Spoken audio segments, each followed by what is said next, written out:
Alrighty, fellas and fellas, welcome back to the Hot Damn Racing Team. And if you're new here, welcome. This is my little 90-day update on my rear mount turbo setup I got going on this truck right here. All right, it's about back here. We'll see that here in a minute. Nothing negative to report. Pretty satisfied.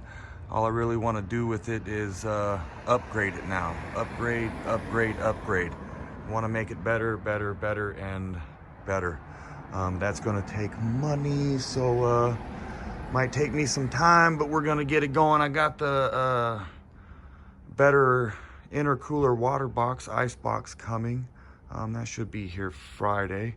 That's going to be pretty badass, so we can get some better intercooler going on.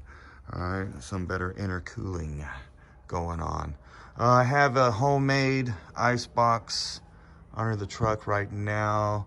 I did that because I thought the tracks were going to be open. That's something negative to report. Track still ain't open. So I made that until I could get a professionally made box. Now I have a professionally made box coming and the tracks are still not open. All right, hot damn, hell yeah, y'all the baddest. Enjoy the video. I appreciate y'all. Doing good.